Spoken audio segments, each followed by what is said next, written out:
I'm Bella Perez Rubio, Puma Podcast. In this episode of Teka Teka News, we look back at the historic diplomatic career of Albert Del Rosario.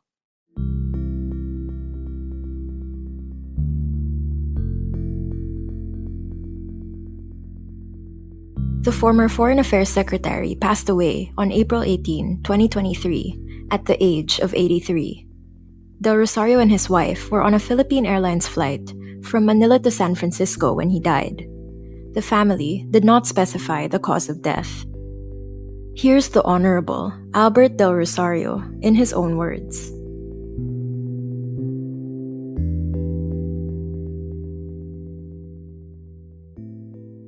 We must believe that there's still time for our country to do what is right for our people. While we have allowed more than a few occasions to pass, there are opportunities yet for the Philippines to lead in promoting the rule of law. Our common goal is peace and prosperity without sacrificing our sovereignty and our sovereign rights. How we choose to assert our rights and dignity as a nation today will be the legacy the next generations of our country will have to live with. As top diplomat, Del Rosario successfully led Manila's challenge of Beijing's South China Sea claims before an international court. At around 1 o'clock this afternoon, the Chinese ambassador to the Philippines was summoned to the Department of Foreign Affairs and was handed a note verbal by Assistant Secretary Teresa Lazaro. The note verbal contains the notification and statement of claim that challenges before the arbitral tribunal the validity of China's 9-line claim to almost the entire South China Sea, including the WPS, and to desist from unlawful activities that violate the sovereign rights and jurisdiction of the Philippines under the 1982 UNCLOS. The United Nations Convention on the Law of the Sea, or UNCLOS, was the basis of the Arbitral Tribunal's landmark 2016 ruling. It invalidated Beijing's sweeping claims in the South China Sea. At a book launch 2 years later, Del Rosario recalled the arguments he made before the court. At the same event, Del Rosario sent this message to then-President Rodrigo Duterte. The Philippines took a measured risk in order to protect what rightfully belongs to it. To subsequently afford China a soft diplomacy is a clear mockery not only of our people, but of the whole of the rules-based international system. We need to listen not to the Chinese ambassador, but to our people. We need to embrace not China, but our own country. The President and his men should cast aside their fear of displeasing China. Before serving as Foreign Secretary under President Benigno Aquino III from 2011 to 2016, Del Rosario served as envoy to the U.S. from 2001 to 2006. He spent his high school and college years in the U.S., graduating from New York University with a degree in economics. While ties with China soured under his watch, ties with the U.S. grew closer. It is a pleasure to welcome back to Washington the Foreign Secretary. That's former U.S. Secretary of State Hillary Clinton at a joint press briefing with Del Rosario in 2011. This may be his first visit as Foreign Secretary, but he is no stranger either to Washington or to the United States government, having served with distinction as ambassador. Del Rosario quickly earned the respect of his colleagues. On his second day on the job in 2011, he, already 76 at the time, flew to Libya to oversee the evacuation of Pinoys there. He also led evacuations in Syria, Egypt, Iraq, Tunisia, and Yemen.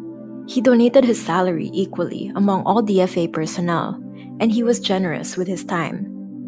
Eduardo de Vega, who was Deputy Permanent Representative to the United Nations in New York in 2012, shared his fondest memory of ADR. Well, actually, in the US, he actually taught us how to eat hamburgers.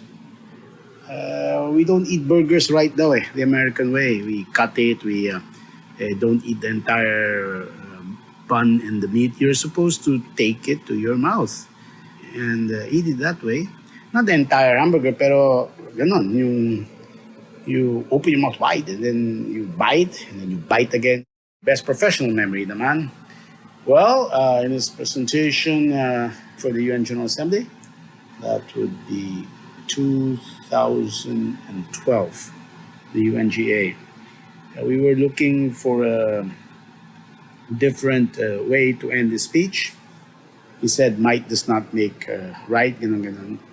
So I said, just to end, and kasi it was the evening of a Sunday and his speech was Monday. Imagine we were there Sunday. Sir, what about right is might? And I thought I was being corny. But he loved it. He liked it. And then, since then, became part of his mantra, no? Right is might. In 2014, Manila and Washington signed the Enhanced Defense Cooperation Agreement. It allowed U.S. forces to expand their presence in the Philippines just over 2 decades after they were booted out of Subic and Clark. And in Del Rosario's last year as Foreign Secretary, he traveled to Washington with then Defense Chief Voltaire Gazmin to meet with their American counterparts. I'm most honored to be here for the second Philippine-U.S. 2+2 ministerial consultations. We have made tremendous progress in revitalizing the alliance since our first meeting in 2012, and I believe that our relations are truly at its best at this point. These consultations, along with EDCA's implementation, were put on hold under Duterte, but resumed under Marcos. The third 2+2 ministerial dialogue was held on April 11, 2023, in Washington, D.C. The U.S. military has also been granted access to 4 additional EDCA sites, bringing the total to 9. Del Rosario received the Order of Sikatuna, the highest award for Philippine diplomats from President Arroyo. The highest recognition for civilians, the Order of Lacandula, was given to him by President Aquino. But the arbitral award is the cornerstone of his legacy. He'll be remembered as one of the fierce defenders of the West Philippine Sea who took China to court and won. The Philippines also won the respect of the world.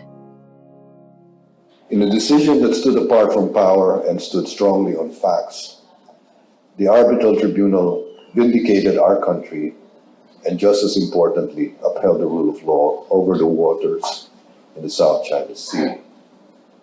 Now, the ruling is an integral and indelible part of the universal body of international law.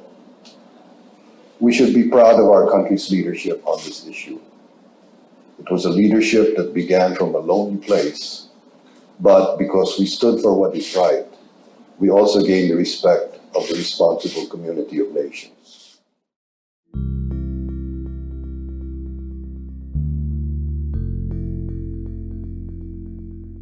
And that was today's episode of Teka Teka News. Again, I'm Bella Perez Rubio. This episode was edited by Pedoy Blanco. If you like this episode, share it with a friend or two. And don't forget to follow Teka Teka News and Puma Podcast wherever you get your podcasts. At para sa mga mahilig manood sa YouTube, Puma Podcast na rin po kami doon. Just search Puma Podcast and subscribe to our channel. Thanks for listening.